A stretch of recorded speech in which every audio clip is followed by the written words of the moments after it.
We are here for you with a pelican beak, or a pelican skull, let us say, that is 46 years old. This is a skull belonging to a white pelican that lived in China 46 million years ago. We are now seeing the beak of the skull. The beak is long, generally directly for carrying fish and eating. Pelicans hunt by the waterside. And so, look, let me show you from this angle. Pockets and the beak can be seen from the top. I can show the skull. Now, when we look at these fossils, the beak is striking characteristic we see. The beak is of importance to evolutionists in the evolution. Charles Darwin observed on the Galapagos finches on the Galapagos Islands. He saw the different species, and beaks had changed over the course of time, evolved.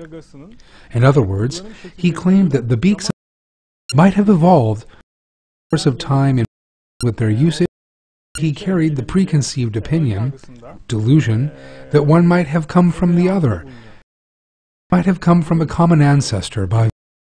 Yet, today's science of genetics show us answers acquired through external factors, such as having a lot of muscle, or someone a lot having a triangular-shaped body, highly developed swimming muscles, or having good other abilities, characteristics subsequently, not from birth in other words, cannot be transmitted to subsequent generations because they do not modify DNA.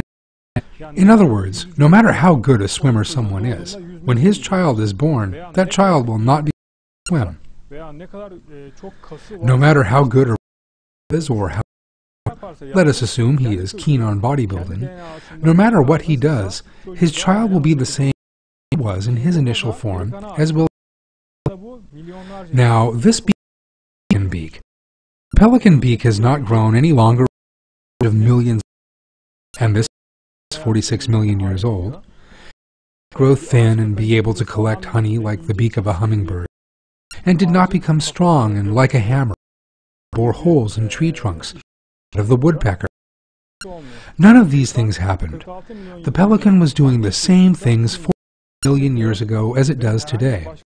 There are no changes in the fossil record to acquire any other characteristic through different living conditions, flying in the world, or not acquiring new feeding patterns there. What does this show? The same DNA shows us that life is unchanged. Stephen refers to this as stasis. This means the initial forms of living beings, their initial forms across in the fossil records. This fossil is 46 million years old, and there are fossils of multi-life forms dating back 500, 540, 600. And when we look at all of these, and then we look at the most recent, or at living specimens if is still around today, we inevitably have the same stasis.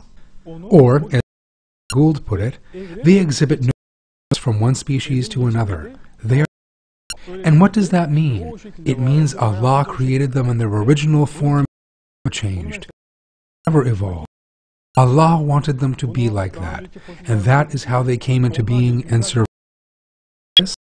This fossil pelican dating back 46 million years says so. Allah created us, never evolved.